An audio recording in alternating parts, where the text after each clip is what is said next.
د آواز د خیبر کمرخیره د بیټ ټولنګرانو مینوالو السلام علیکم ورحمت الله وبرکاته. ګرانو مینوالو زه په آواز د خیبر کمرخیره د بیټ ټولنه کې د مرګریو په خواص باندې یو ځل بیا مخاطب یم خو غواړم چې یو کلام در سره شریکم. مرګري وختونه کوي چې یو کلام یعنی موږ سره شریک کړو. ډېرو ملګریو فرمایش کړی دی نو الله دا وکړي چې د هغو ملګریو چې کوم فرمایش کړی دی هم او چې کوم نه دی کړی او زموږ مینهوال دی چې هغو د ادب تنده پې باندې موته شي. او مینهوال تاسو ته یو خواست دا ده چې زموږ د یوټیوب چینل دی په نامه باندې آواز د خیبر کمرخیره د بیټ ټولنه په دا نامه باندې دی نو هغه د سره مخ وتوسو سبسکرایب کړو فالو یې کړو لایک یې کړو او د فیسبوک هم دا پیج دی نو چې کله موږ کومې نوې ویډیوګونه جوړوو هغه به تاسو ته بیا په ټیم در رسېږي. نو دا کوښښ وکړو ملګریو دا خواست دی او ټولو ملګریو ته چې څومره مې سفر ملګري دي موږ بهر ملکونو کې د سعودیا کې دي دوبۍ کې دي په نورو ملکونو کې دي ځینې په ترکیو کې دي ځینې چېرته دي خو ټولو ته چې کوم دی دا زموږ دا کلامونه دي او دا خپرونه چې کومه موږ جوړوو کوم پروګرام جوړوو دا ورته ډلې او ټولو ته د زړه تله چې کوم دی سپیشل دعا سلام کوو. نو ټیم مونډه نه اخلم چې ویډیو ډېره اوږده شي بیا هم ملګري تنګېږي نو وروسته د کلام طرف ته یو داستان در سره شیر کوم. دا یو سوچ دی خو مخکینی مې لیکلی دی الله دا وایي چې تاسو د خوښې وړ وګرځېږي. نو کلام زه په دا شکل باندې وایي چې زه کوم خپلو پردو ته دا بیان زه کوم خپلو پردو ته دا بیان زنکدن چې په ما راشي کوم زمان سر مې کړی نه مرخطخ په مقابلې ته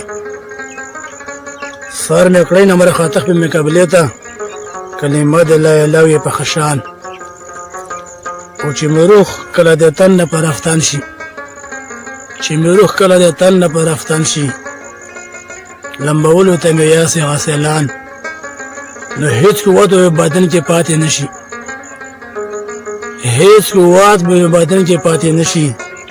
د ستوبه د جامونه لرم توان او ساخ ساحت به ما هغه وخت وروره ساخ ساحت به ما هغه وخت وروره چې لمن کې د تاثیر تر ګریوان او پرورو به خوږه یاران خبر شي پرورو به خوږه یاران خبر شي چې مولا زما د مرګ وکړي اعلان او چې مې غسل مکمل شي دا مې سوال دی چې مې غسل مکمل شي دا مې سوال دی په څپېړو څوک نه ټکوي ځان او جنازه چې مې د کور نه کله واخلي جنازه چې مې د کور نه کله واخلي کشر مشر د رادرمي بې پرسان جنازه چې مې د کور نه کله واخلي کشر مشر د رادرمي بې پرسان او پر مانځه د جنازې کې مې شریک شي د نیکي را سره وکړي هر انسان او په دربار د پاک مولا کې الله سوچات کړئ په دربار د پاک مولا کې الله سوچات کړئ مغفرت راته وغواړئ د سبحان هر سړی په دغه وخت کې داسې سوال کړئ هر سړی په دغه وخت کې داسې سوال کړئ په دې خورغه د خدای مهربان او پس له هغه جنازه به مې کړې پورته پس له هغه جنازه به مې کړې پورته قدمونه مې چې اوشمري مولیان او لږ مې کټ ورته د ګور په غاړه کېږدی لږ مې کټ ورته د ګور په غاړه کېږدی چې مې وکړې اخري دي دندوستان او چې صندوق مې په شامو د قبره کېږدی کلمه سبحان الله یې په زبان او پرورو مې مازه قبر ته کوز کړی پرورو مې مازه قبر ته کوز کړی چې مې دې په نام د پاک رب المنان او پاس د هغې مې وسپارې په لاحت کې پاس د هغې مې وسپارې په لاحت کې په ملت د محمد اخر زمان او بیا مې غوټې د کفن ټولې کولاو کړې هم مې غوټې د کفن ټولې کولاو کړې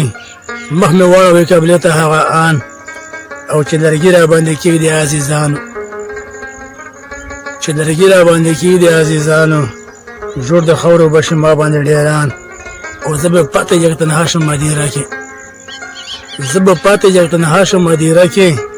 خپل خپل کور ته هر سړی به شي روان او نه به پلار زما په کار شي نه به وروره نه به پلار زما په کار شي نه به وروره شم یوازې به مېلمه په ګورستان او نه به مور راسره کښېني نه به خوره نه به مور راسره کښېني نه به خوره نه به کښېني یوه ګنټه راته خپلوان او په ړومبي ماښام دعا کړې راته ډېره په ړومبي ماښام دعا کړې راته ډېره چې نکي منکي په ما کړي امتحان په دغه وخت به د دعا ډېر ضرورت وي دغه وخت به د دعا ډېر ضرورت وي چې د قبر سوال جواب مې شي آسان او 5 وخته مونږ پسې ماته دعا کړې 5 وخته مونږ پسې ماته دعا کړې که مې خپل دي که پردي دي که یاران او وزګله مال دولت نه پکارېږي او وزګله مال دولت نه پکارېږي خالی لاس بزی هر څوک د جهان خالی لاس بزی हर चौक दे जहान। प्यारे दोस्तों, हमारा यूट्यूब चैनल आवाज़ द खैबर कमर खैर अदबी टोनला ज़रूर सब्सक्राइब करें।